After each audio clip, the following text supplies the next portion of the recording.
আমাদের তৃণমূলের পার্টি অফিসে ঢুকতে পারবেন না? যাই হোক আপনারা পার্টি অফিসে ঢুকতে পারেন না। এটা একটা জেলার পার্টি অফিস, এটা কার্যালয়।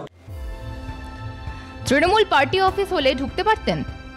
দলীয় কার্যালয়ের ভিতরে ঢোকা পুলিশ কর্মীদের দিকে এমন প্রশ্নই ছুঁড়ে দিলেন এক বিজেপি কর্মী। কারণটা জানতে গেলে একটু পিছিয়ে যেতে হবে।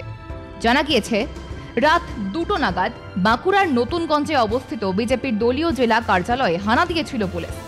তার আগে সন্ধ্যা থেকেই বাঁকুড়া শহরের নতুনগঞ্জ এলাকায় সাদা পোশাকের পুলিশ মোতায়েন ছিল। বিজেপির বাঁকুড়ার সাংগঠনিক জেলা কার্যালয়ের আশেপাশে থেকে নজরদারি চালাচ্ছিলেন পুলিশ কর্মীরা। এরপর রাত 2টো নাগাদ বিশাল পুলিশ বাহিনী পার্টি অফিসে আসে এবং মূল গেটের তালা ভাঙে। সেই খবর পেয়ে বিজেপি কর্মীরা দলীয় কার্যালয়ে ছুটে যান। তাদের অভিযোগ, পুলিশ পার্টি অফিসে ভাঙচুর চালিয়েছে।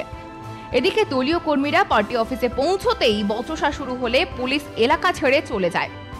এরপর পুলিশের অভিযানের বিরুদ্ধে প্রতিবাদে বিক্ষোভ দেখান বিজেপি কর্মীরা। পুলিশের বিরুদ্ধে তারা ক্ষোভ উগরে দেন।